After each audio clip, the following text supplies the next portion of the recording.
ficar, né, passando pano para ninguém, até porque o Flamengo tem um elenco maravilhoso.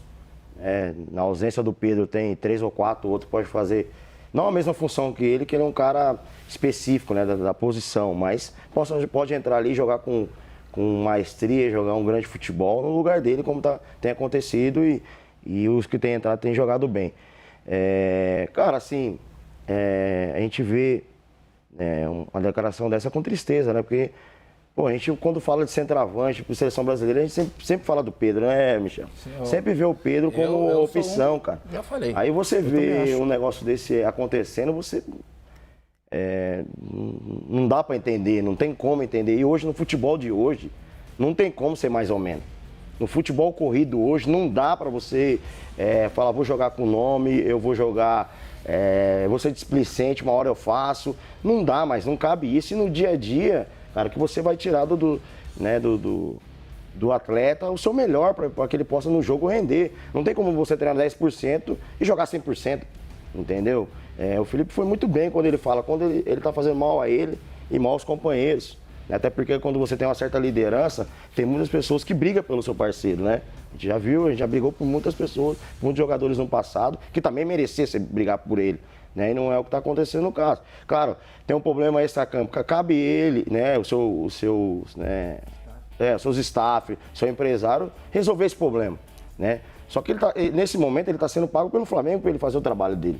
Então, também não justifica ele estar numa posição, se colocar numa posição que ele se colocou nessa semana. Michel, isso é falta de profissionalismo e já quero emendar uma pergunta com essa. Porque se ele não fica no Flamengo, dificilmente ele vai jogar aqui no Brasil. Até nem pode, porque já tem a quantidade de jogos suficiente para não jogar mais no Brasileirão. Teria que jogar na Europa. Com uma postura dessa, depender do time, eu não sei se ele teria condições de ficar também, né? Olha, acho que é um pouco de falta de profissionalismo, sim, porque acho que hoje eu vou defender também a postura do Felipe. Por quê? Porque eu acho que ele foi muito inteligente, porque isso veio à tona, até porque ele não convocou o Pedro. Ele já estava sendo cobrado antes do jogo e ele fala que iria comentar sobre o assunto após a partida, até para quê? Proteger a sua equipe, pensar para que a equipe pense só no jogo contra o São Paulo, e foi o que aconteceu, e surgiu efeito, porque o Flamengo acaba ganhando 2-0, fazendo um bom jogo, e pós o jogo ele vem e expõe tudo o que aconteceu. Aí às vezes as pessoas se perguntam, mas por que ele foi lá e expôs isso tudo? Eu penso por várias razões. A primeira, que com certeza iria se criar muitas histórias em cima disso, então ele tinha que passar a verdade sobre o assunto e ele assumir a responsabilidade da escolha que ele fez, de não ter o Pedro no jogo e o porquê que ele fez isso, e ele expôs. Só que ao mesmo tempo a gente só pega o lado onde ele mostra o que o Pedro fez, mas ao mesmo tempo ele fala que ele acredita no Pedro, que ele quer o Pedro, que é um jogador que tem 30 gols, ele fala, onde eu vou achar um centroavante que faz 30 gols, 40 gols na temporada? Não tem. Entendeu? Então, assim, ao mesmo tempo que ele expõe o problema, ele diz que o Pedro pode ser a solução, que eu quero que ele seja a minha solução. Entendeu? Então, assim, eu acho que hoje, com a dinâmica do futebol, de como é o processo, você tem que se encaixar nesse processo. Eu peguei um pouco esse processo no final da minha carreira. Não vou mentir, é chato, mas se você não fizer, não vai jogar. Hoje você é monitorado em tudo. Você treina com esse GPS, o fisiologista ele fica na beira do campo anotando todo o seu treinamento, sabe? Era até engraçado. Quando eu acabava o meu treino, que ele já vinha para perto de mim, eu já sabia. Era bom. Falei, vou ter que correr mais um pouquinho. Então, assim... E hoje, quando você vê, por exemplo, times como o Paris Saint-Germain, o que eles correm com bola e sem bola, se você não se encaixar nesse processo, você não vai jogar. Quando você vê o ataque do Flamengo, por exemplo, ontem, que foi Bruno Henrique, Plata e Luiz Araújo, olha o que corre o Luiz Araújo e mesmo assim foi decisivo. Faz o primeiro gol e participa do lance do segundo gol. Mas sem a bola, é um jogador que taticamente hoje, para mim, da linha ofensiva, foi até comentado isso durante o jogo, importantíssimo pro Felipe demais, Luiz. né? Evoluiu muito. Eu joguei um ano com ele no São Paulo, era um moleque que treinava, que toda hora só queria mexer aqui, mexer no calção. Hoje você vê que ele não tem mais esse cacoete. Marrento? Cara, é moleque novo, sabe? Aí tinha esse cacuete, só que ele foi inteligente e perdeu isso. E hoje você vê que, taticamente, ele é importante e, ao mesmo tempo, os seus números são bons.